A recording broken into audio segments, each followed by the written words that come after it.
Big breaking అంటోంది. TSPSC chairman ఎవరు అని చాలా రోజుల నుంచి చర్చ జరుగుతోంది.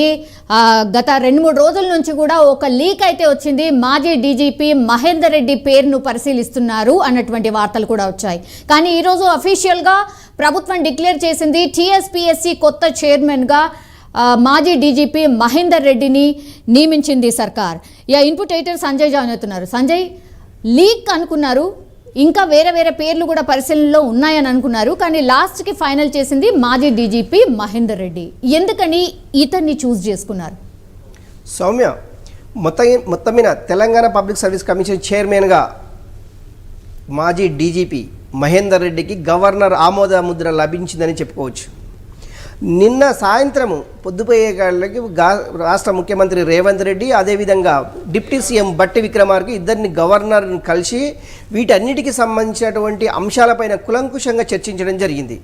ఒకటి ఏంటంటే, గతంలో తెలంగాణ పబ్లిక్ సర్వీస్ కమిషన్లో జరిగినటువంటి అవినీతి ఆరోపణలు కానివ్వండి, అవినీతి తిమింగలాలు కానివ్వండి, రకరకాలుగా ఏమన్నా కూడా సుమారు 200 మందికి పైగా అరెస్టు చేసిన ఆ రాష్ట్ర ప్రభుత్వం అప్పట్లో వీటన్నిటిని ప్రక్షాళన చేయాలి అనేసి ఎప్పుడైతే రేవంత్ రెడ్డి పట్టుబడ్డాడో వెంటనే ప్రక్షాళన చేశాడు, గవర్నర్కు పంపించడం జరిగింది. గవర్నరు అంటే ఒక 15 రోజుల తర్వాత వారిని రాజీనామాను ఆమోదించడం జరిగింది. వెంటనే ఎవరైతే తెలంగాణకు సంబంధించినటువంటి ఆనెస్ట్ ఆఫీసర్స్ను లిస్టును తయారు చేసింది రాష్ట్ర గవర్నమెంటు. అందులో భాగంగా చాలామంది తెలంగాణ పబ్లిక్ సర్వీస్ కమిషన్లో చైర్మన్లతో పాటు సభ్యులుగా అంటే బోర్డు సభ్యులుగా చాలామంది సుమారు 1300 మంది అప్లికేషన్లు తెలంగాణ పబ్లిక్ సర్వీస్ కమిషన్లో పనిచేయడానికి రిటైర్ అయిన ఆఫీసర్లు కావచ్చు, అదేవిధంగా ఆన్ డ్యూటీలో ఉన్నటువంటి నాయకులు కావచ్చు, ఎవరు ఏమైనా కూడా తెలంగాణ పబ్లిక్ సర్వీస్ కమిషన్లో పనిచేయడానికి ఆసక్తి ఉన్న వ్యక్తుల నుంచి వీళ్ళు అప్లికేషన్లు కోరడం జరిగింది. అందులో డీజీపీ ఎక్స్ డీజీపీగా పనిచేసినటువంటి మహేందర్ రెడ్డి, ఈయన హైదరాబాద్కు సంబంధించినటువంటి వ్యక్తి, తెలంగాణ ప్రాంతానికి సంబంధించినటువంటి వ్యక్తి.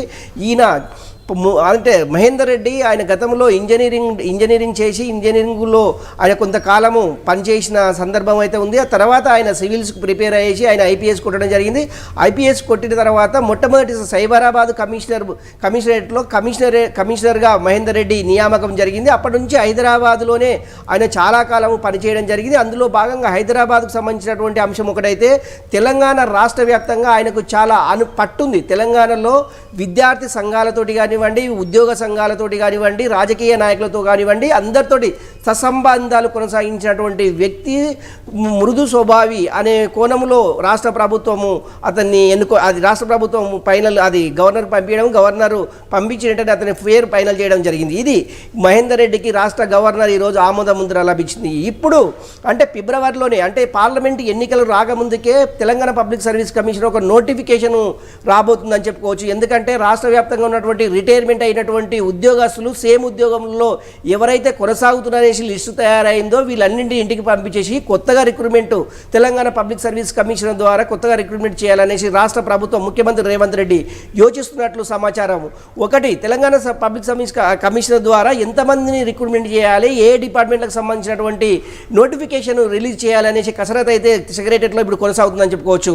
ఈ రోజు నుంచే మహేందర్ రెడ్డి ఈరోజు సాయంత్రం కానివ్వండి, రేపు మధ్యాహ్నం కానివ్వండి, ముఖ్యమంత్రి రేవంత్ రెడ్డిని కలిసేసి ఆయన ఏ రోజు ప్రమాణ స్వీకారం చేయనున్నారు, ఈ సభ్యులు ఎవరెవరు ఇందులో పాల్గొననున్నారు, ఈ లిస్ట్ కూడా ఫైనల్ అయిందని చెప్పుకోవచ్చు. మొత్తం మీద నిరుద్యోగులకు ఇది ఒక శుభవార్తగా చెప్పుకోవచ్చు. ఎందుకంటే గత ప్రభుత్వం చేసినటువంటి తప్పిదాలు ఈ ప్రభుత్వం చేయకూడదనే ఉద్దేశంతో ఒక నిబద్ధత ఉన్నటువంటి కమిటీని ఏర్పాటు చేసేసి ఇక్కడ రాష్ట్ర ప్రభుత్వము ఇన్వాల్వ్మెంట్ ఎలాంటిది లేకుండా వాళ్ళు స్వచ్ఛందంగా ఎవరైతే నీతి నిజాయితీగా తెలంగాణ పబ్లిక్ సర్వీస్ కమిషన్లో పనిచేస్తారో వాళ్ళు స్వయంగా అప్లికేషన్ పెట్టుకోవడం జరిగింది. అందులో భాగంగా పెట్టుకున్న వారిలో ఈ యొక్క కమిటీ అంటే తెలంగాణ పబ్లిక్ సర్వీస్కు ఎవరెవరు ఉండాలి అనే ఒక కమిటీ, ఒక 5 మందితోటి కమిటీ ఏర్పాటు చేశారు. ఇందులో భాగంగా ముఖ్యంగా మహేందర్ రెడ్డి చేసినటువంటి సేవలు అంటే రాష్ట్ర ప్రభుత్వం ఆయన డీజీపీ చేసినటువంటి అనుభవం ఉంది, కమిషనర్గా చేసినటువంటి అనుభవం ఉంది, ఆయన తెలంగాణ రాష్ట్రంలో పనిచేసిన అనుభవం చాలా పుష్కలంగా ఉంది. తెలంగాణ పబ్లిక్ తోటి సత్సంబంధాలు ఉండడంతో ఆయన్ని రాష్ట్ర ప్రభుత్వము గవర్నర్కు పంపించడం జరిగింది. గవర్నర్ దానికి ఆమోద ముద్ర వేయారు. ఈ రోజు నుంచి తెలంగాణ ప్రాంతాల్లో ఉన్నటువంటి నిరుద్యోగులకు ఒక గుడ్ న్యూస్ అనే చెప్పుకోవచ్చు. మెగా డిఎస్సి ఒకటి అనౌన్స్ చేశారు ఫిబ్రవరి మంత్ ఎండింగ్లో.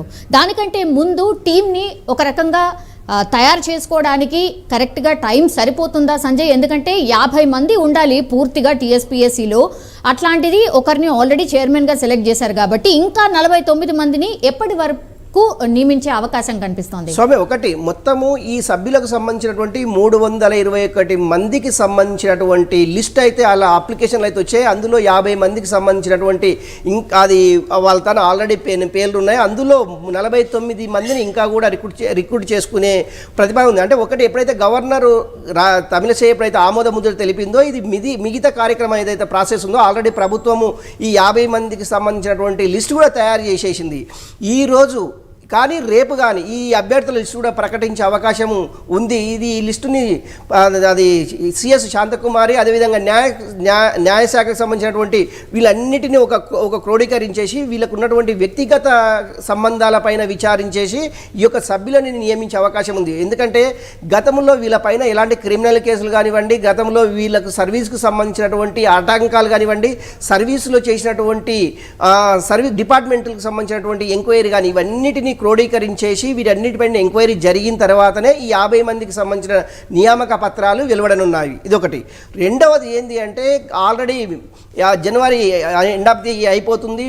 ఫిబ్రవరి ఫస్ట్ వీక్లో మెగా డిఎస్సి ఏర్పాటు చేయడంతో పాటు గ్రూప్ 1 గ్రూప్ 2 కూడా ఈ యొక్క నోటిఫికేషన్ జారీ చేసేసి ఫిబ్రవరి ఎండింగ్ వరకు మార్చు అంటే పార్లమెంటు ఎన్నికల కోడ్ రాకముందుకే ఈ యొక్క మెగా డిఎస్సితో పాటు గ్రూప్ 1కి సంబంధించినటువంటి నోటిఫికేషన్ ఇచ్చేసి ఈ ఎగ్జామ్స్ కూడా రెడీ చేయాలి.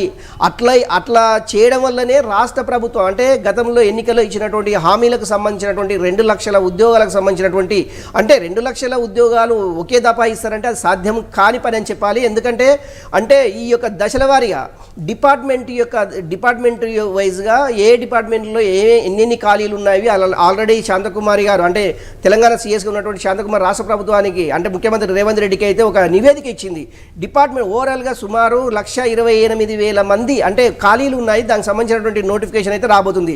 ఈ 120,000 మందికి సంబంధించినటువంటి నోటిఫికేషన్ ఒకేసారి వస్తుందంటే కాదు, నో.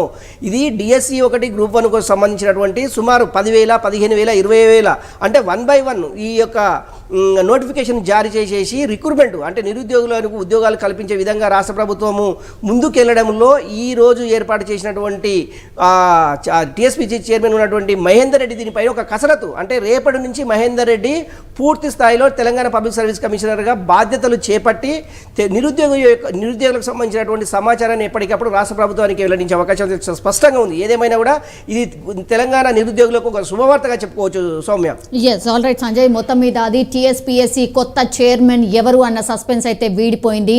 మాజీ డీజీపీ మహేందర్ రెడ్డిని నియమితం చేసింది సర్కార్. సో ఆయన పనితనం ఎలా ఉండబోతోంది? ఎందుకంటే గతంలో జరిగినటువంటి తప్పులు జరగకుండా ఎంత స్ట్రిక్ట్గా ఎంత పకడ్బందీగా బోర్డు వర్క్ చేస్తుంది అనేసి అందరూ స్టూడెంట్స్ నిరుద్యోగులు జాబ్ కోసం వెయిట్ చేస్తున్న వాళ్ళైతే అందరూ ఎదురు చూస్తున్నటువంటి సిట్యుయేషన్. సో ఒక బోర్డ్కి ప్రాపర్ బోర్డ్ అయితే